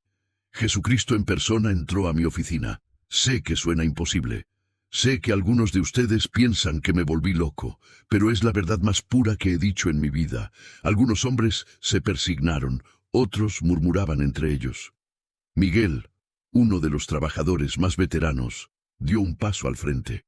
«Patrón, con respeto, ¿qué tipo de juego es este? Nos va a decir que vio a Jesús y por eso ahora se vistió como nosotros por un día. ¿Mañana todo vuelve a ser igual?» Esteban miró a Miguel directamente a los ojos. «No es un juego, Miguel, y no es por un día, es para siempre. Jesús me confrontó con la verdad sobre quién soy y qué he hecho. Me mostró las consecuencias de mi avaricia, me destrozó y me ofreció algo que no merecía, la oportunidad de redimirme». Señaló hacia el túnel 3, ahora sellado con vigas de acero y placas de advertencia que decían «Cerrado permanentemente, memorial». 3 buenos hombres murieron allí hace 5 semanas: Raúl Domínguez, Mario Estrada, Pedro Álvarez. Al escuchar los nombres, el ambiente cambió. Los hombres que habían conocido a los 3 trabajadores fallecidos se pusieron serios. Algunos se quitaron sus cascos en señal de respeto. Y murieron. La voz de Esteban se quebró, porque yo prioricé mis ganancias sobre sus vidas, porque les negué la seguridad que merecían y que habían solicitado, porque rechacé un presupuesto de 87,000 pesos para vigas de refuerzo el mismo día que compré un auto de 1,200,000 pesos. Porque los vi como números en una nómina y no como personas con familias, con sueños, con el derecho sagrado a volver a casa con vida cada noche. El silencio ahora era absoluto y pesado. Algunos hombres tenían lágrimas en los ojos. Muchos habían sospechado esta verdad, pero nunca la habían escuchado admitida. Y hoy estoy aquí para decirles que eso termina. Continuó Esteban con voz que ganaba fuerza. Hoy, ahora, en este momento, esta mina va a transformarse completamente, radicalmente, o la cerraremos permanentemente, pero no volveremos a operar de la manera cruel e inhumana en que lo hemos hecho durante 3 décadas. Sacó un folder grueso de su bolsillo y lo abrió. Las páginas contenían documentos oficiales, contratos, cotizaciones. Primero, los salarios. A partir de hoy mismo, todos los salarios se duplican. Cada uno de ustedes recibirá el doble de lo que ganaba la semana pasada. Sé que aún no será suficiente para todo lo que merecen, pero es un comienzo, y cada 6 meses revisaremos y ajustaremos según el costo de vida y la inflación. Les doy mi palabra. Hubo jadeos audibles. Un trabajador joven de unos 22 años, llamado Carlos, dejó caer su botella de agua del shock. Varios hombres intercambiaban miradas de total incredulidad. ¿Está hablando en serio, patrón?, preguntó otro trabajador. ¿El doble? ¿Desde cuándo? Desde hoy, respondió Esteban firmemente. Su paga de esta semana reflejará el nuevo salario. Y no habrá condiciones ocultas, no habrá trampas, es simple justicia retrasada por demasiado tiempo. Segundo, la seguridad, continuó. He contratado a Seguridad Minera Internacional, la mejor firma de ingeniería de seguridad minera, no solo de México, sino de toda Latinoamérica. Llegarán mañana martes para inspeccionar cada centímetro de cada túnel. Ningún túnel, absolutamente ninguno, vuelve a operar hasta que sea certificado como completamente seguro con los más altos estándares internacionales. Y si eso significa detener la producción durante semanas o incluso meses mientras se hacen las reparaciones necesarias, que así sea. Ninguna ganancia vale una vida humana. Damián, el capataz mayor, añadió. Y los 3 estamos comprometidos con esto. Ya no vamos a presionar a nadie para trabajar en condiciones peligrosas. Si algo les parece inseguro, me lo dicen a mí, a Octavio o a Rubén, y detenemos las operaciones inmediatamente hasta que se corrija, sin excepciones. Tercero, el equipo, continuó Esteban. Todo el equipo de protección actual será reemplazado con el de más alta calidad disponible en el mercado. Cascos con lámparas LED de última generación que iluminan 3 veces más que las actuales. Botas con puntas de acero reforzado certificadas para soportar hasta 2 toneladas de peso. Máscaras respiratorias con filtros de aire profesionales que se reemplazan semanalmente. Arneses de seguridad certificados internacionalmente para cada trabajador. Guantes de Kevlar. Gafas de protección antibao. Todo. Cuarto, los horarios. Su voz ahora contenía indignación hacia sí mismo. Ya no habrá turnos de 12 horas. Eso era inhumano y yo lo sabía. Máximo 8 horas por turno, con descansos pagados de 15 minutos cada 2 horas. Y nadie, absolutamente nadie, trabajará más de 5 días a la semana. Sábados y domingos son para estar con sus familias, en sus iglesias, descansando. Las familias necesitan a sus padres, esposos e hijos en casa, más de lo que yo necesito ganancias. Los trabajadores ahora murmuraban abiertamente, algunos con lágrimas en los ojos, otros todavía escépticos pero comenzando a creer. Quinto, atención médica, continuó Esteban. Estoy estableciendo una clínica médica completa en el sitio con 2 doctores de tiempo completo, una enfermera y equipo médico moderno. Cualquier lesión, cualquier enfermedad, será atendida inmediatamente sin costo para ustedes. Y estoy estableciendo un fondo de salud para emergencias que cubra no solo a cada trabajador, sino también a sus familias, esposas, hijos, padres dependientes, todos. Un trabajador mayor llamado Antonio, que había estado en la mina durante 25 años, levantó su mano tímidamente. Patrón, mi esposa necesita una cirugía de vesícula que no hemos podido pagar. Esto significa que la cirugía de tu esposa está cubierta, Antonio, respondió Esteban. Trae los papeles médicos mañana. El fondo de salud empieza hoy. Antonio se llevó las manos a la cara y comenzó a llorar. Otros trabajadores le palmearon la espalda, consolándolo, algunos llorando también. Y sexto, la voz de Esteban ahora temblaba visiblemente. He establecido un fondo de compensación permanente para las familias de Raúl, Mario y Pedro. Carolina Domínguez y sus 5 hijos, Lupita Estrada y la hija que lleva en su vientre, Rosa Álvarez y su familia. Recibirán apoyo mensual vitalicio, educación universitaria garantizada para todos los hijos, atención médica completa, vivienda digna. No traerá de vuelta a sus seres queridos, nunca será suficiente, pero es lo que puedo hacer, es mi deber sagrado. Miró a los rostros de los hombres frente a él, rostros curtidos por el sol zacatecano y el trabajo duro bajo tierra. Rostros de padres preocupados por alimentar a sus hijos, de esposos que querían darle más a sus familias, de hijos que sostenían a padres ancianos, de hermanos que cargaban responsabilidades pesadas. Por primera vez en 30 años, Esteban Morales realmente los vio. No como recursos humanos, no como costos operativos, no como números en reportes financieros, sino como hombres, como hermanos en Cristo, como hijos amados de Dios. Sé que muchos de ustedes no me creen, dijo con humildad absoluta. Sé que piensan que esto es una manipulación, o que mañana volveré a mis viejas costumbres cuando me aburra de este juego. No los culpo por dudar. He dado 100 razones para no confiar en mí. 30 años de razones. Se quitó el casco y lo colocó bajo su brazo, mostrando su vulnerabilidad. Así que no les pido que confíen en mis palabras. Las palabras son baratas. Yo he dado muchas palabras vacías en mi vida. Les pido que juzguen mis acciones, que observen lo que hago, no lo que digo. Y para demostrar que hablo absolutamente en serio, tomó una respiración profunda. A partir de hoy trabajaré junto a ustedes. Una semana en cada túnel, rotando, aprendiendo el trabajo que han hecho durante años mientras yo me enriquecía con su sudor, para conocer sus nombres, sus familias, sus vidas, para entender en mi propia carne lo que significa descender a la oscuridad cada día, para recordar cada momento que ustedes son hombres, no máquinas. Extendió su mano hacia el trabajador más cercano, Miguel, el mismo que había cuestionado sus intenciones momentos antes. ¿Me permites trabajar contigo hoy, Miguel? ¿Me enseñarás lo que realmente significa ser minero? Miguel miró la mano extendida, luego miró a los ojos de Esteban, buscando señales de falsedad. Lo que vio allí lo convenció. Lentamente extendió su propia mano callosa y la estrechó. Bienvenido al túnel 5, patrón. Espero que esté listo para ensuciarse las manos de verdad.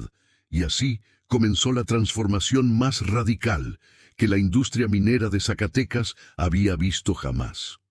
Los primeros días fueron brutalmente duros para Esteban. Su cuerpo, acostumbrado a asientos de cuero y aire acondicionado, protestaba violentamente contra el trabajo físico intenso. Descubrió músculos que no sabía que tenía, todos gritando con dolor. Sus manos, suaves de años de solo firmar papeles, se ampollaron el primer día. Para el tercer día, las ampollas se habían reventado y sangrado. Para el quinto día, comenzaban a formar callos. Aprendió lo que significaba trabajar en la oscuridad casi absoluta, con solo la lámpara del casco iluminando pequeños círculos de realidad en un mar de negrura. Aprendió a respirar aire denso cargado de polvo mineral que se metía en la garganta y los pulmones sin importar cuánto intentara filtrar con la máscara. Aprendió el peso constante del miedo, ese terror de fondo que nunca desaparece completamente, de que el techo podría colapsar en cualquier momento, pero más importante que el trabajo físico, aprendió los nombres. todos y cada uno. Miguel, de 43 años, padre de 3 hijas que soñaba con que todas fueran a la universidad. Antonio, de 57, que había estado en la mina desde los 18 y cuya esposa necesitaba esa cirugía urgente. Carlos, de 22, recién casado, ahorrando para comprar un terreno donde construir una casa. Juan, de 35, que mantenía a sus 5 hermanos menores desde que sus padres murieron en un accidente de tráfico. Aprendió sus historias durante los descansos. Escuchó sus sueños, sus preocupaciones, sus alegrías, sus miedos. Vio fotografías de sus familias en celulares con pantallas rotas. Escuchó sobre el hijo que estaba enfermo, la hija que sacó buenas calificaciones, la esposa que estaba embarazada, el padre que estaba en el hospital. Y cada historia era un clavo más en el ataúd de su antigua vida. Cada nombre aprendido era un paso más lejos del hombre cruel que había sido. Cada conexión humana forjada en la oscuridad de los túneles era una luz que iluminaba su alma transformada. 2 semanas después del cambio, durante una inspección de rutina en el túnel 7, dirigida por el equipo de seguridad minera internacional, los geólogos encontraron algo que no tenía explicación científica alguna. «Señor Morales, necesita ver esto», dijo el geólogo jefe, un hombre alemán llamado Klaus, con 30 años de experiencia en minas de todo el mundo. Es imposible. Esteban, cubierto de polvo después de su turno en el túnel 5, siguió a Klaus hasta el túnel 7. Allí, iluminada por potentes lámparas LED, había una veta de oro expuesta que brillaba como fuego líquido solidificado. «Esta veta no debería existir», dijo Klaus, estudiando muestras con instrumentos de alta tecnología. «Hicimos estudios completos de resonancia magnética y análisis sísmico de esta área hace solo 3 meses, cuando estábamos evaluando la compra de equipo nuevo.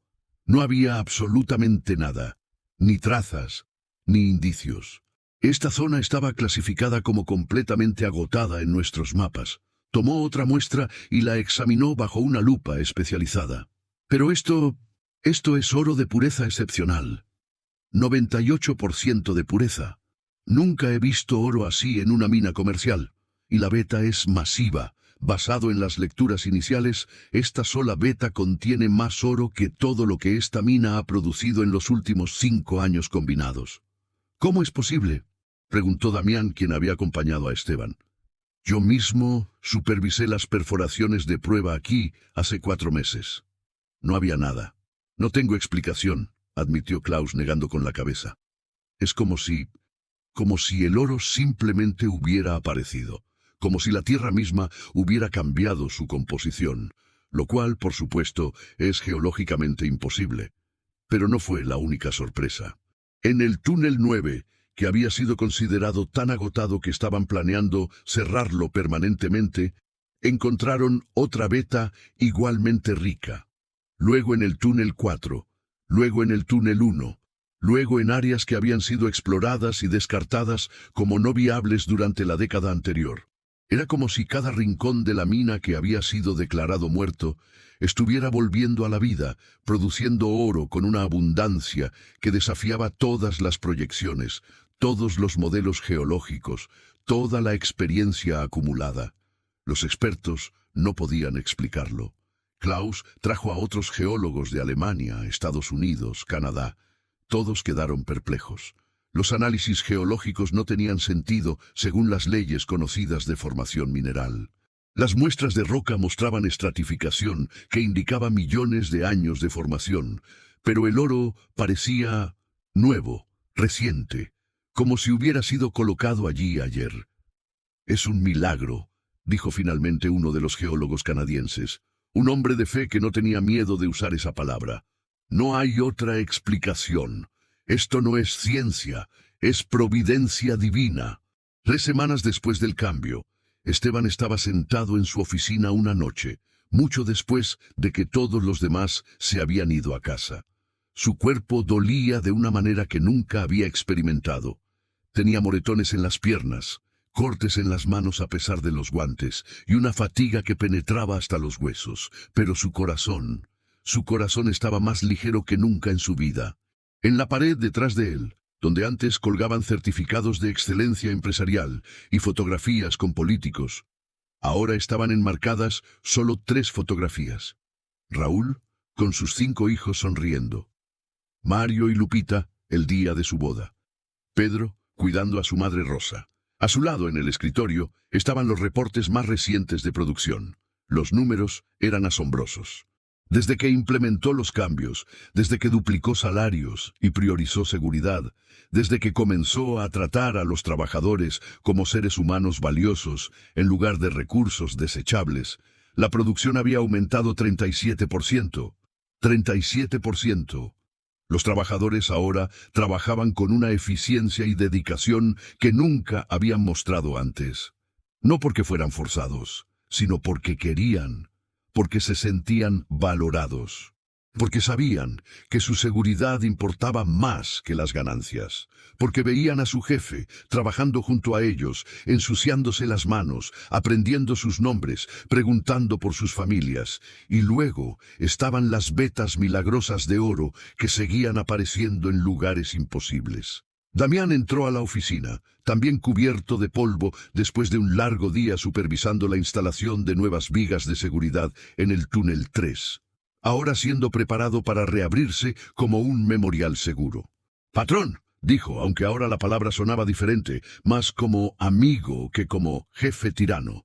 «Acabo de revisar los números finales del mes, incluso con los salarios duplicados, incluso con todo el dinero gastado en equipo nuevo y mejoras de seguridad, incluso con los fondos establecidos para las familias. Seguimos siendo más rentables que antes». Se sentó pesadamente en la silla frente al escritorio de Esteban. «Los números no mienten. Producimos más con menos horas de trabajo. Tenemos 0 accidentes comparado con un promedio de 3 a 5 por mes antes. La moral está en niveles que nunca había visto en mis 20 años aquí. Y ahora estas vetas nuevas que siguen apareciendo como si la tierra misma estuviera recompensando el cambio. Patrón, esto es un milagro», completó Esteban. «Esa es la única palabra que tiene sentido». Se reclinó en su silla, mirando las 3 fotografías enmarcadas. «¿Recuerdas lo que dijo el hombre vestido de blanco ese día?», preguntó. «Jesús dijo que sabía dónde había oro en mi mina que yo no había encontrado. En ese momento pensé que hablaba literalmente de oro en la tierra, pero estaba hablando de algo mucho más valioso». «¿Qué cosa?», preguntó Damián, aunque sospechaba la respuesta.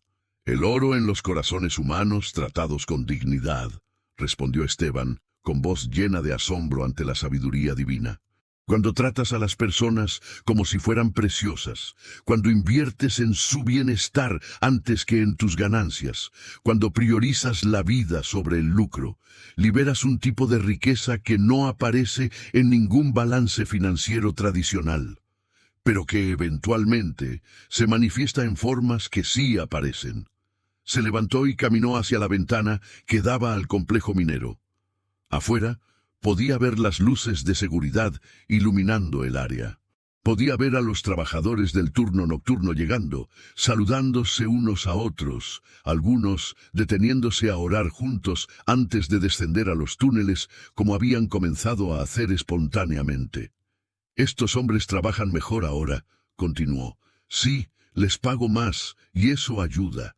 Sí, tienen mejor equipo y condiciones más seguras, y eso ayuda. Pero la verdadera diferencia es que se sienten valorados, saben que importan, saben que no son sacrificables en el altar de mis ganancias. Saben que su jefe está dispuesto a ensuciarse las manos junto a ellos, a aprender de ellos, a verlos como hermanos. Y eso libera algo en el espíritu humano», añadió Damián pensativamente. «Los veo ahora comparado con antes. Antes llegaban arrastrándose, temerosos, agotados. Ahora llegan con algo parecido a esperanza, orgullo, dignidad». «Exactamente», confirmó Esteban. «Y cuando las personas trabajan con dignidad en lugar de desesperación, con esperanza en lugar de temor, con propósito en lugar de solo necesidad, el resultado es exponencialmente mejor». «Pero, ¿y las vetas de oro?», insistió Damián. «¿Cómo explica eso científicamente?». Esteban sonrió, una sonrisa genuina que Damián nunca había visto en su rostro durante todos sus años trabajando juntos. No puedo explicarlo científicamente. Ningún geólogo puede. Es un milagro puro y simple. Creo que cuando alineamos nuestras acciones con la voluntad de Dios, cuando elegimos el amor sobre la codicia, la justicia sobre la explotación, la vida sobre las ganancias, la providencia divina responde de maneras que desafían completamente la lógica humana. Hizo una pausa mirando nuevamente las fotografías. Dios no solo está bendiciendo esta transformación espiritualmente, la está bendiciendo materialmente también. Como para demostrar un punto, cuando haces lo correcto, cuando tratas a las personas con la dignidad que merecen como hijos e hijas de Dios, no solo es moralmente correcto, también es prácticamente beneficioso. Dios honra a quienes honran a su creación. 3 meses después de aquel encuentro que cambió todo, Esteban recibió una carta que lo hizo llorar en su oficina. Era de Carolina Domínguez, escrita en una tarjeta decorada con flores dibujadas a mano por sus hijos. Dentro había una fotografía nueva, Carolina y sus 5 hijos parados frente a una casa modesta pero hermosa pintada de amarillo brillante en la colonia Lomas de Bracho, una de las mejores colonias de clase media de Zacatecas. Los niños sonreían ampliamente. Diego, el mayor, tenía su brazo alrededor de sus hermanos menores. La pequeña Sofía sostenía un cartel que decía «Nuestro nuevo hogar», escrito con crayones coloridos.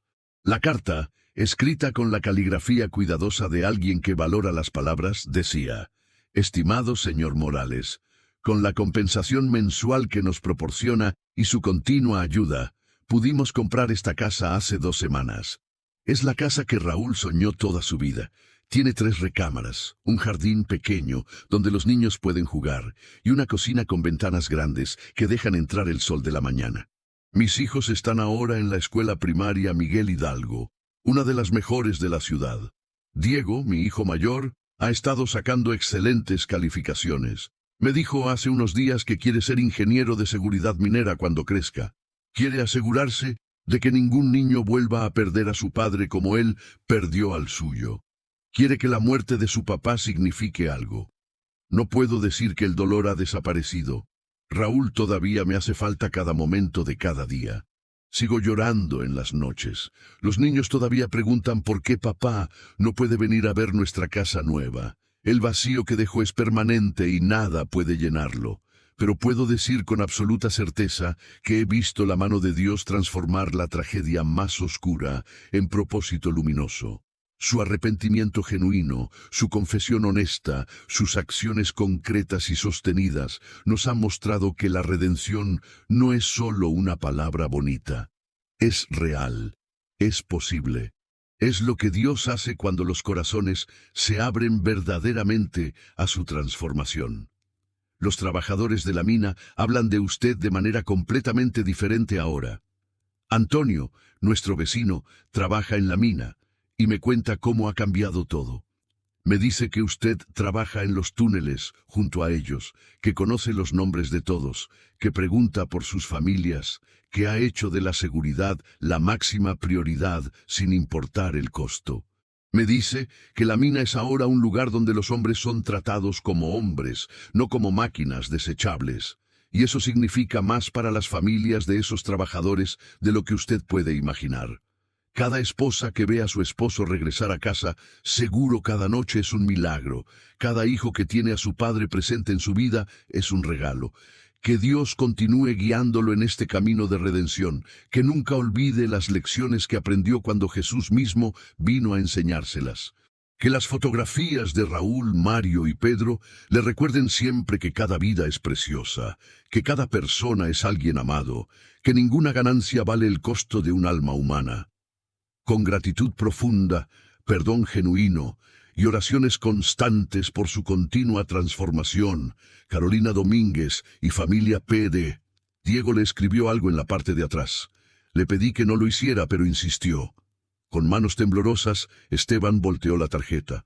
En el reverso, con la letra torpe pero sincera de un niño de 11 años, estaba escrito: Señor Morales, todavía extraño a mi papá todos los días.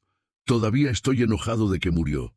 Pero mi mamá dice que usted cambió, que Jesús lo transformó, que ahora es diferente. Quiero creerle, quiero ver que la muerte de mi papá no fue por nada. Quiero que otros niños no pierdan a sus papás como yo perdí al mío.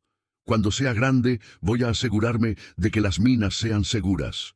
Voy a estudiar mucho y voy a ser ingeniero de seguridad. Y voy a hacer que todas las minas de México sean como la suya es ahora. Mi papá estaría orgulloso de eso. Diego Domínguez. Esteban leyó la carta 3 veces. Después 4, 5. Lágrimas corriendo por su rostro sin control. Lágrimas de dolor por el sufrimiento que causó. Lágrimas de gratitud por el perdón inmerecido. Lágrimas de asombro ante la gracia de Dios que toma la tragedia y teje de ella propósito y redención. Luego enmarcó la carta, la fotografía de la familia Domínguez en su nueva casa y la nota de Diego. Las colocó junto a las otras 3 fotografías en la pared principal de su oficina.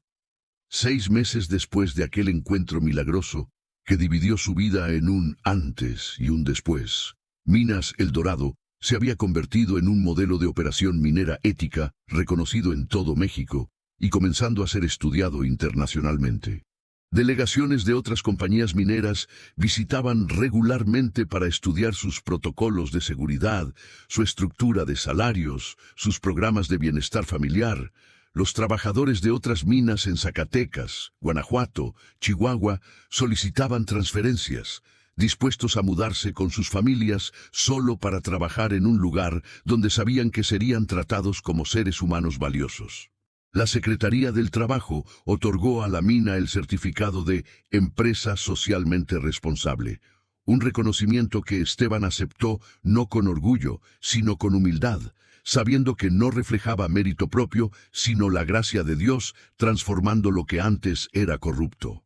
Y Esteban Morales, el hombre que alguna vez fue conocido en toda la industria como el tirano más despiadado, el explotador más cruel, el empresario que valoraba el oro sobre las vidas humanas, ahora era respetado no por su riqueza, sino por su transformación, no por su éxito financiero, sino por su integridad moral, no por su poder, sino por su humildad.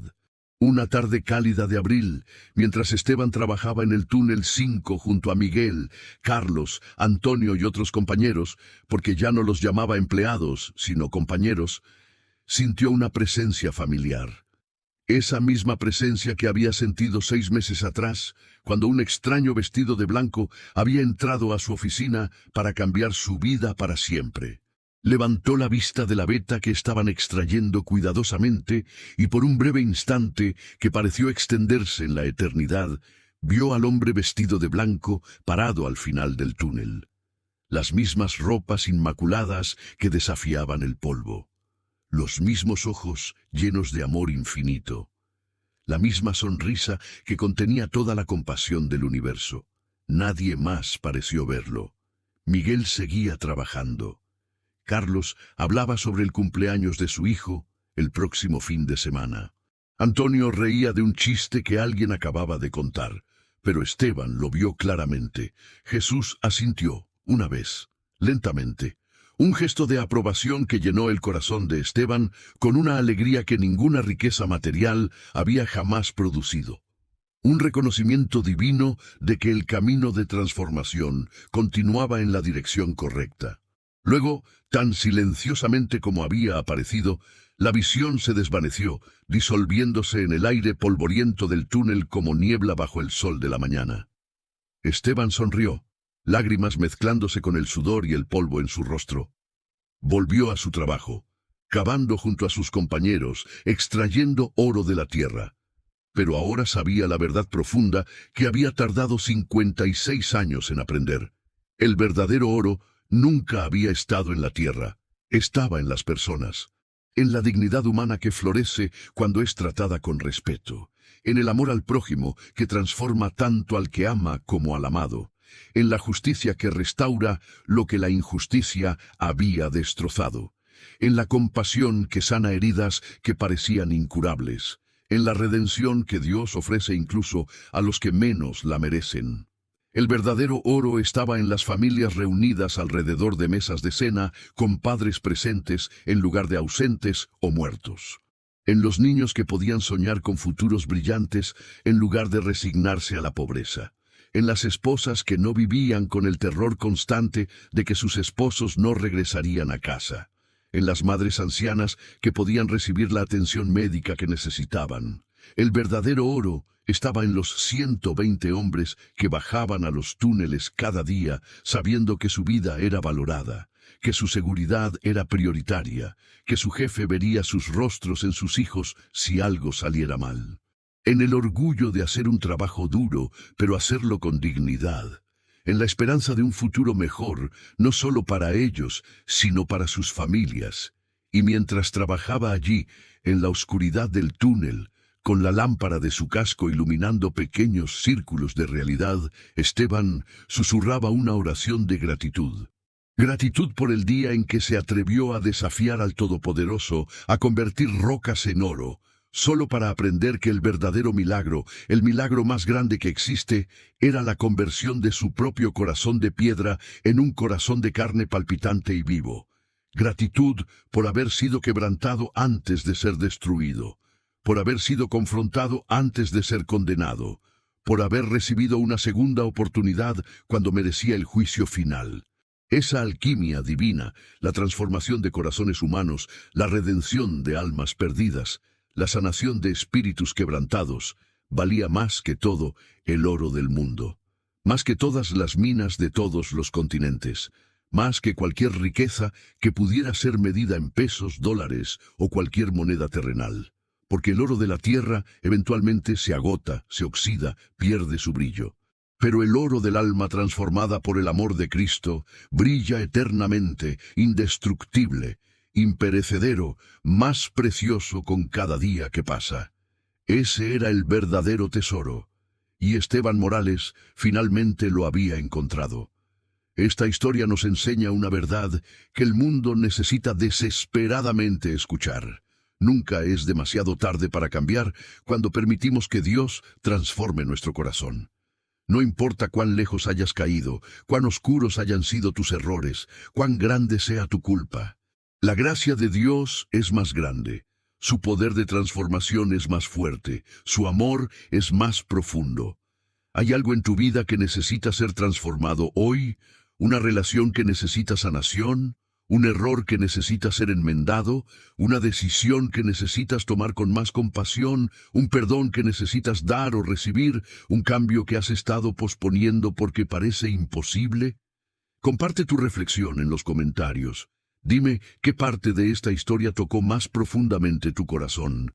Y si esta historia te inspiró, te desafió o te dio esperanza, compártela con alguien que necesite recordar que el verdadero tesoro no está en lo que acumulamos, sino en cómo amamos, en cómo tratamos a los demás, en cómo reflejamos el amor de Cristo en nuestras acciones diarias. Recuerda, Dios especializa en transformar corazones de piedra en corazones de carne, en convertir tragedias en testimonios, en usar nuestros errores más terribles como plataformas para su gracia más hermosa.